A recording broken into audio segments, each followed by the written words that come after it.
이날 우리에게 마음의 평안과 하늘이 주시는 주님의 귀한 음성을 들으면 행복한 안식일을 맞이하게 되어서 감사합니다. 네, 우리 말씀 누가복음 2장을 찾아보시도록 하겠습니다. 누가복음 2장 1절로 20절에 있는 말씀 교독으로 읽도록 하겠습니다. 제 성경은 한글 킹 제임스 성경이라서 조금 새 한글 개정하고 조금 다르거든요. 제가 1절 읽으면 교훈들 2절 20절까지 읽어보도록 하겠습니다.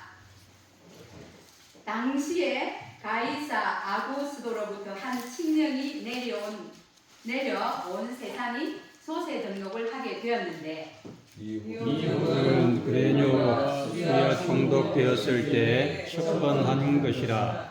그때 모든 사람이 각기 자기의 고향 성읍으로 조세 등록하러 가니라. 요셉도 다윗의 집 족속인 고로 갈릴리 나사렛 동네에서 유대를 향하여 베들레헴이라 하는 동네에 그가 자기와 정혼한 아내 마리아와 함께 조세 등록하러 갔는데 그녀는 아이로 인하여 배가 불렀더라. 거기 있을 때에 해산할 날이 쳤어. 그리하여 그녀가 자기의 첫 아들을 낳아 그를 포대기로 싸서 부유에 누이니 이는 여관에 그들이 들 방이 없었기 때문이라. 그 지역에 목자들이 밖에서 밤에 자기 양떼를 지키더니 보라, 주의 천사가 그들 위에 임하시고 주의 영광이 그들을 두루 비추니 그들이 몹시 두려워하더라. 천사가 이르되 무서워 말라. 보라, 내가 온 백성에게 미칠 큰 기쁨의 좋은 소식을 너희에게 전하노라. 이는 오늘 다윗의 성읍에서 너희에게 구주가 나셨음이니 그분은 주이신 그리스도시니라. 너희가 가서 강구에 쌓여 위에 누인 아기를 보리니 이것이 너희에게 표적이니라 하더니 그때 갑자기 수많은 하늘의 군사들이 그 천사와 함께해서 하나님을 찬양하여 말하기를 지극히 높은 곳에서는 하나님께 영광이요 땅에서는 기뻐하심을 입은 사람들 중에 평화로다 하니라. 그 천사들이 그들을 떠나 하늘로 간 후 목자들이 서로 말하기를 우리가 베들레헴까지 가서 주께서 우리에게 알게 하신 이런 일이 일어난 것을 보자 하고 빨리 가서 요셉과 그의 누인 아기를 찾아가서 그들이 이 일을 보고 나서 천사가 그 아기에 관하여 그들에게 한 말을 널리 알렸더니 듣는 자가 다 목자의 말하는 일을 이히 여겨. 그러나 마리아는 이 모든 말을 마음속에 간직하고 되새겨 보더라.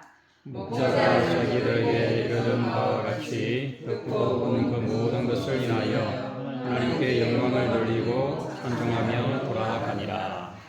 아멘. 예. 아까 전에 그 127장 찬미를 부르면서 은혜가 되지 않았습니까? 우리가 무엇이간데 하나님께서 우리를 이처럼 사랑하시고 하늘 영광 보좌를 버리시고 이 땅에 우리를 위하여 오셨는 일이 참 기이하고 놀랍지 않습니까? 오늘 누가복음 2장 1절로 20절에 있는 이 말씀이 시대의 소망 제4장에 나와 있습니다. 1장이 보면 하나님이 우리와 함께 계시다. 챕터 1장 2장에 보면 2장에는 선택된 백성, 3장에는 보면 때가 참해, 그리고 나서 이제 4장에 너희를 위하여 구주가 나셨으니 라는 그 말씀을 가지고 오늘 우리 함께 은혜를 받고 우리 자신들을 돌아보는 그런 귀한 시간이 되셨으면 좋겠습니다. 아멘. 오늘 우리가 이렇게 읽은 말씀처럼 천사들에게 이 성자 하나님이 사람이 되어서 이 지구에 탄생하신 것은 너무나 이해하기가 힘들고 힘든 일이었다고 이렇게 말씀하고 있습니다. 그 시대의 소망에 보면. 그래서 천사들은 이스라엘 백성들이 그리스도를 어떻게 받아들일 것인지 대단히 궁금해 했었습니다. 그래서 구주께서 탄생하시기 전에 미리 보이지 않는 천사들이 예루살렘을 향하여 갔다고 말씀하고 있습니다. 그곳에는 이미 제4장 사가랴를 통하여 누가복음 1장에 보면 요한이 탄생하는 일이 나오지 않습니까? 사가랴를 통해서 이제 요한이 태어났고 구주의 탄생이 임박했음을 이미 알려져 있었습니다. 그러나 아침 저녁으로 희생 제사를 드렸잖아요. 그 제물이 하나님의 어린 양임을 가리켰지만 거기서는 그 구주를 영접할 준비가 되어 있지 않았습니다. 안식일 예배를 드리던 회당에서도 율법을 강론하던 학교에서도 구주를 맞이할 준비는 전혀 되어 있지 않았습니다. 제사장들도 랍비들도 율법 학자들도 곧 일어날 역사상 가장 위대한 사건을 전혀 알지 못하고 있었습니다. 천사들은 너무 놀라고 당황했었습니다. 하나님을 선택받은 이 백성이 구주의 탄생에 관하여 어찌 이리 무심하고 생각지도 않고 살아가고 있었는지 천사들은 너무나 이해할 수 없었습니다.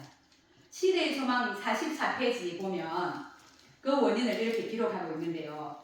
무관심이 이스라엘 땅에 편만하였다. 이기심과 세상에 몰두한 심령들은 온 하늘을 진동시킨 그 기쁨을 아무런 감동도 느끼지 않았다. 보이지 않는 분을 보고자 갈망하는 사람은 극소수였다고 말씀하고 있습니다. 예수 그리스도께서 베들레헴에 탄생하실 것을 미리 말씀하셨고 그 떡집이라는 그 베들레헴에서 태어나셔야 했던 그 예수님이 그 초라한 모습으로 우리 눈에 나타나고 있지 않습니까? 그래서 짙은 먹구름이 하늘을 덮어서 어두운 것처럼 이 무관심은 이스라엘 전체를 덮고 있었습니다. 사탄이 사람들의 마음을 이기심으로 가득 채우고 이기심으로 가득 찬 사람들은 오직 세상 일에 몰두하고 있었습니다. 그 결과 그들은 하늘을 진동시키는 기쁨이 있는 줄을 알지 못했습니다. 우리가 무엇이든지 사랑하는 일이 있으면 결코 무관심할 수 없지 않습니까? 부모들은 자식들을 사랑하기 때문에 그 자식들을 무관심할 수 없지 않습니까?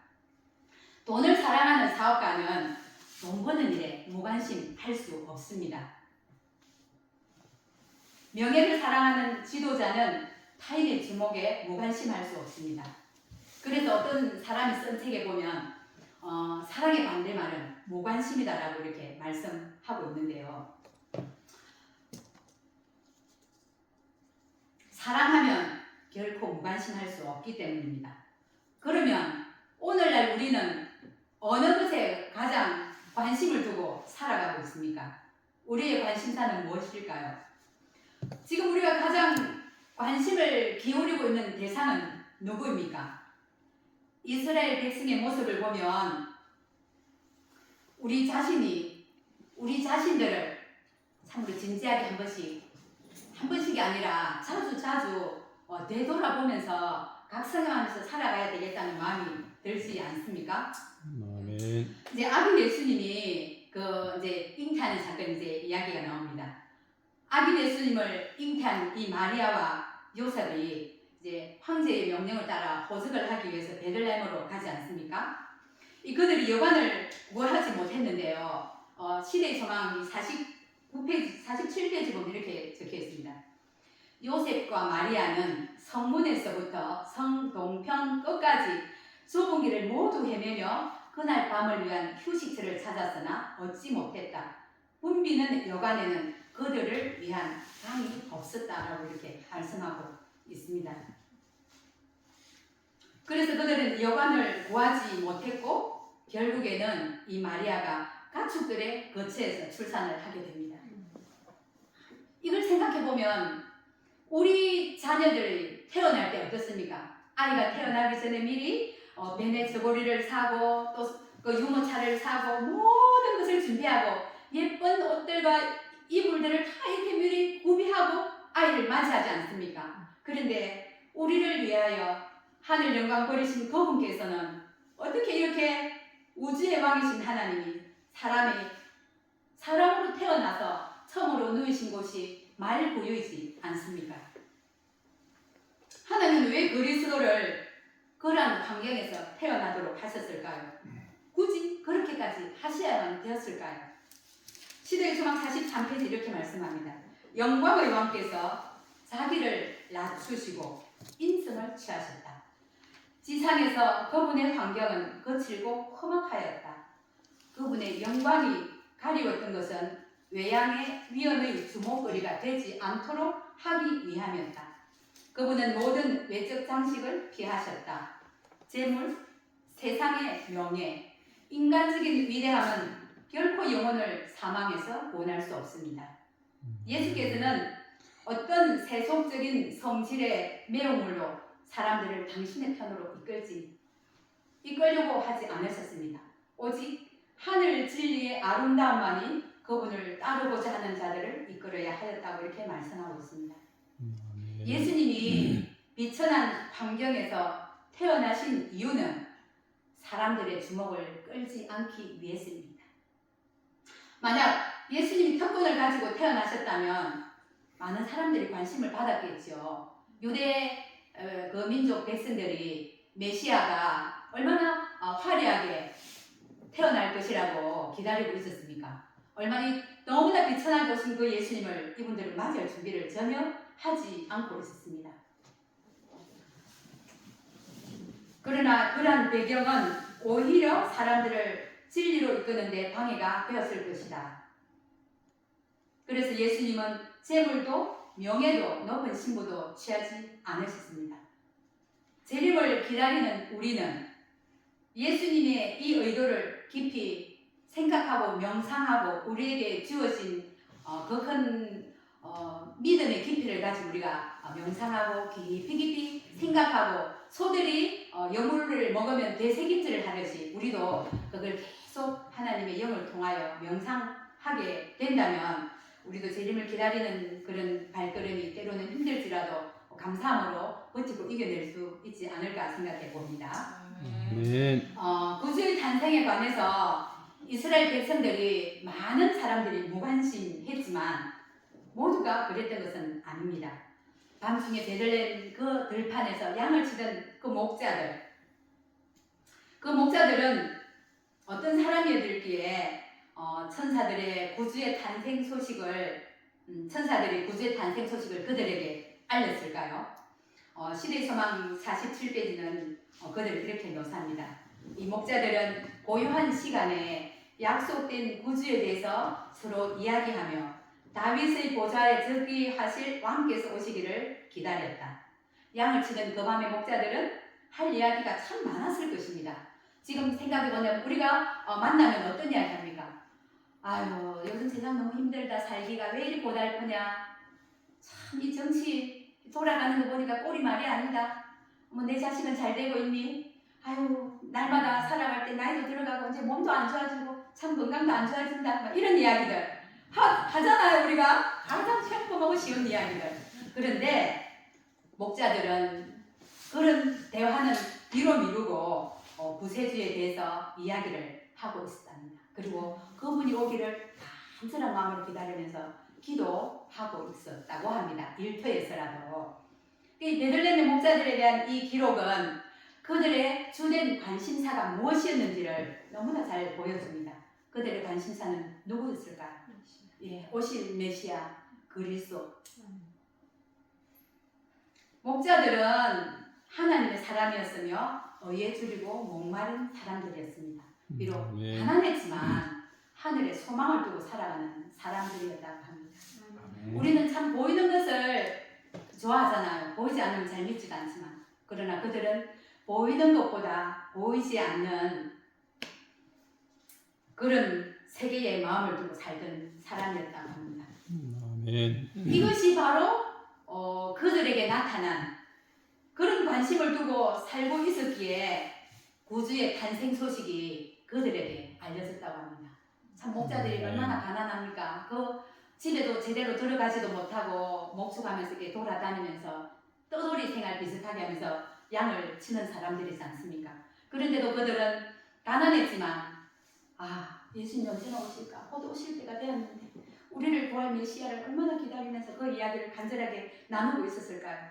앞으로 우리도 만나면 좀 그런 이야기 좀 나눠보면 어떨까 싶은 마음이 듭니다. 세상 삶이 너무 빠듯빠듯하다고 이야기하지 말고 이제 예수님 올 때가 얼마 안 남았지? 분상 변화가 잘 되고 있어? 예수님 얼마나 자주 실험하면서 우리 교우님들을 위해서 기도하고 있니? 우리 함께 또 기도하자. 이런 마음들이 있다면 우리 교회가 좀 더 연합이 잘 되고 우리 마음에 예수님이 더 거하기를 기뻐하시는 마음 성전이 되지 않을까 싶습니다. 아멘. 그래요. 예수님은 세상에 관심을 두고 살던 절대 다수의 무관심 속에서 하나님께 마음을 두고 살던 극소수의 관심 속에서 이 땅에 오셨습니다. 우리가 영원히 관심을 가져야 할 분이 계시는데요. 하나님이 관심을 갖는 것과 사람이 관심을 갖는 것은 전혀 다를 수 있습니다. 전혀 다르잖아요. 우리가 받아보죠.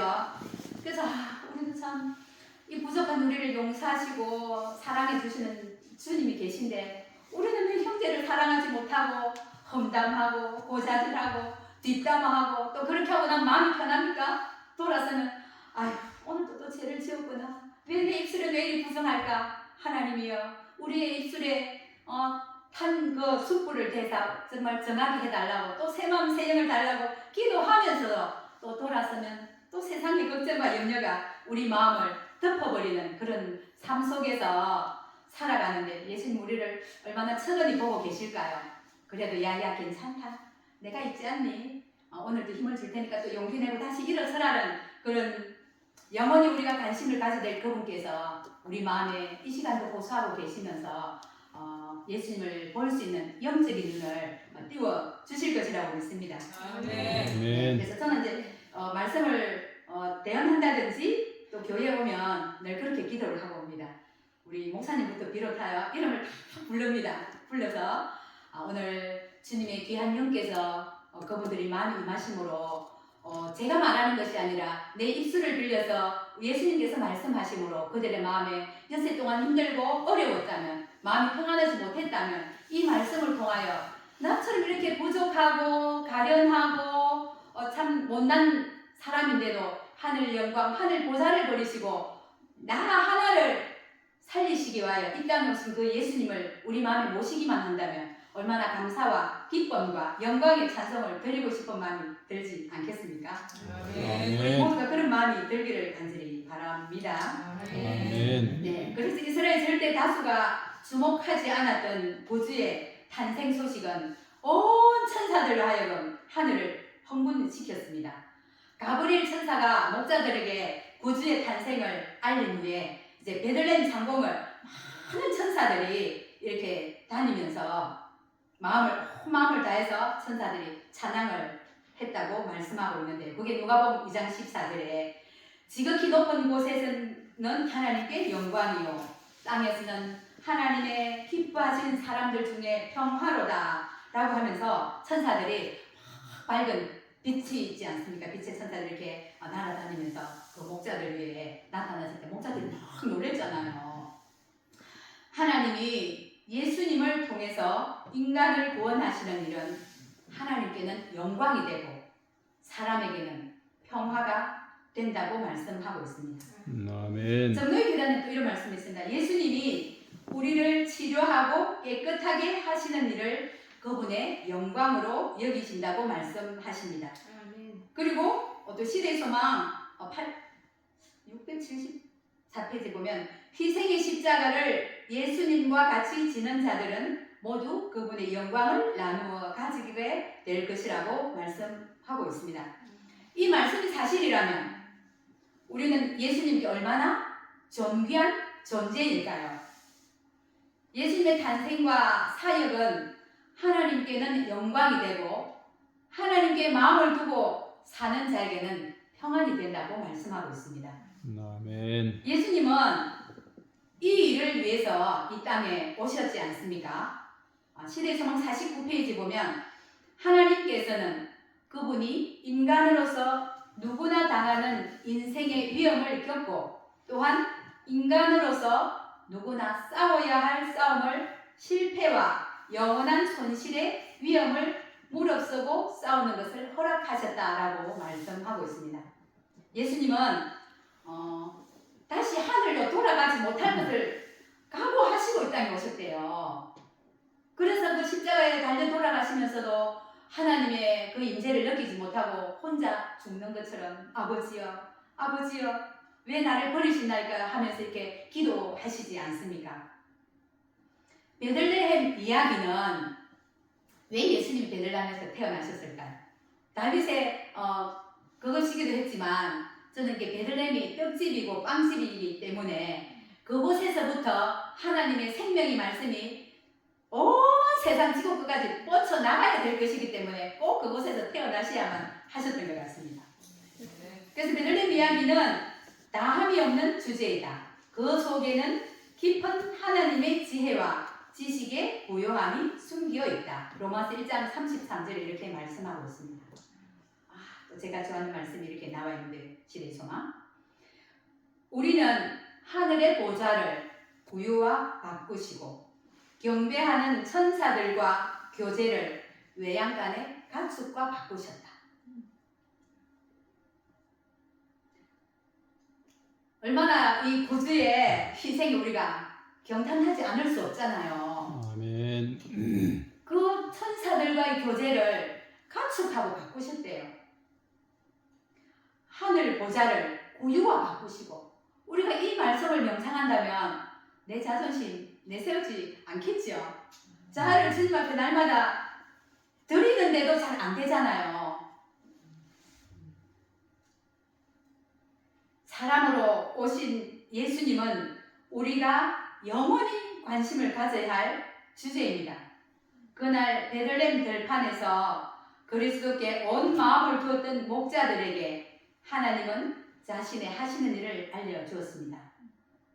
우리도 그리스도께 온 마음을 두고 살아가야 되지 않겠습니까? 아멘. 우리의 마음이 날마다 베들레헴 마구간에서 태어나신 그 예수님, 어느 여간에서도 머무를 수 없이 얼마나 그 좁은 길을 그 움켜진 배를 가지고 그곳에서 해산할 날이 되어서 아이를 낳을 수밖에 없는 상황인데 그 먼 길을 와가지고는 이곳저곳 찾았지만 둘 곳이 없어서 마구간에서 태어나셔야만 했던 우리의 영원한 왕이신 그 예수님, 그 사랑 때문에 우리가 형제와 이웃과 교우님들을 사랑해야 되지 않겠습니까? 잘 안 되지만 언제나 사랑하려고 하는 마음은 있기 때문에 오늘도 우리와 함께 계신 그 예수님이 내 곁에 오늘도 계시기 때문에 오늘도 평안하고 행복하고 치유와 또 그런 회복이 일어나는 복된 안식일이 되기를 바라면서 짧은 말씀 마치겠습니다. 아멘.